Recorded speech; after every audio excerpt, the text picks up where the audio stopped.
Voilà 17 nuits que je ne dors plus. Attention, je ne parle pas d'insomnie. L'insomnie, j'ai une idée de ce que c'est. J'en ai fait une sorte à l'époque où j'étais à l'université.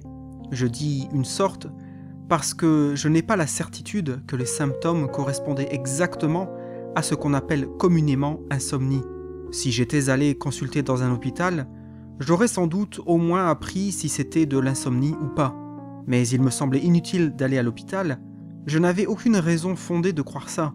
Une intuition, c'est tout. Je ne suis même pas allé voir un médecin. Et je n'en ai même pas parlé à ma famille ou à mes amis. De toute façon, ils m'auraient dit d'aller à l'hôpital. Cette sorte d'insomnie avait duré tout un mois. Pendant ce mois-là, je n'ai pas passé une seule nuit de sommeil normal. Il suffisait que je me mette au lit avec l'idée de dormir pour qu'instantanément, comme par un réflexe conditionné, je me sente complètement réveillé. Plus je m'efforçais de m'endormir, moins j'y parvenais. Je me sentais au contraire de plus en plus réveillé. J'essayais toutes les méthodes possibles, mais rien n'y fit, même pas les somnifères ni l'alcool. Vers l'aube, enfin, je sentais un assoupissement me gagner. Ce n'était cependant pas un véritable sommeil. À peine le bout de mes doigts effleurait-il le bord du sommeil, que déjà je me réveillais. Je commençais à somnoler, mais je sentais ma conscience complètement éveillée me surveiller de la pièce voisine, à peine séparée de moi par une mince paroi. Mon corps physique flottait vaguement dans la clarté de l'aube, et juste à côté, je sentais le regard insistant et la respiration de ma conscience. Mon corps voulait dormir, ma conscience voulait rester éveillée. Je passais la journée entière dans un état de semi-somnolence. J'avais la tête vague, embrumée. Je n'arrivais plus à évaluer la distance qui me séparait des objets alentours, ni leur volume ou leur texture. Cette somnolence me submergeait, à intervalles réguliers, comme une vague, sur la banquette du métro, à ma table de travail, pendant les cours ou le dîner. Je m'assoupissais à mon insu. Ma conscience s'éloignait de mon corps. Le monde se mettait à vaciller sans bruit. Tout s'écroulait autour de moi. Je laissais tomber bruyamment à terre mon stylo, ma fourchette, mon sac à main. J'aurais voulu m'endormir profondément, mais non. L'état de veille était toujours présent. Je sentais son ombre glacée au-dessus de moi. C'était ma propre ombre. Étrange, pensais-je au milieu de ma torpeur. Je suis à l'intérieur de mon ombre. Je marchais en somnolant, mangeais en somnolant, parlais en somnolant.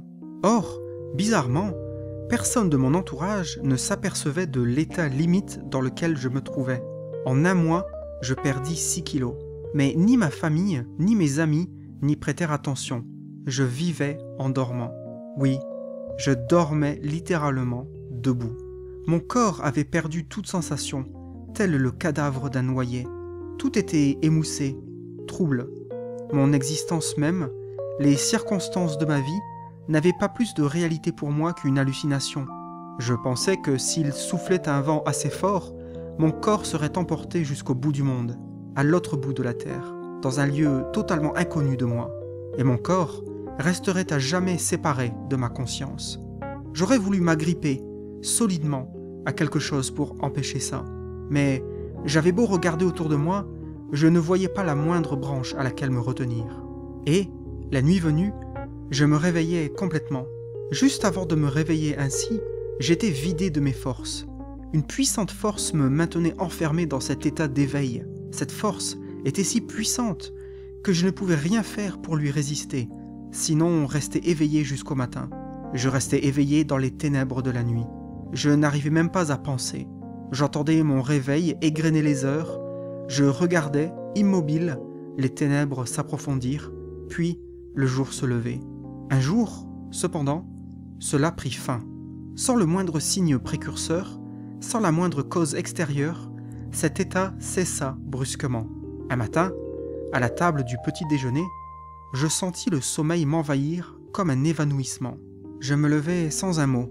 Il me semble que quelque chose tomba de la table, que quelqu'un me parla, mais je ne me rappelle rien. Je regagnai ma chambre en chancelant, me fourrai sous les couvertures sans même me changer et m'endormis aussitôt. Je dormis 27 heures de suite. Ma mère, inquiète, vint me secouer plusieurs fois, me tapoter la joue, mais je ne me réveillai pas. Je dormis comme une masse 27 heures durant. Et, quand je me réveillais enfin, j'étais de nouveau comme avant. Enfin, peut-être.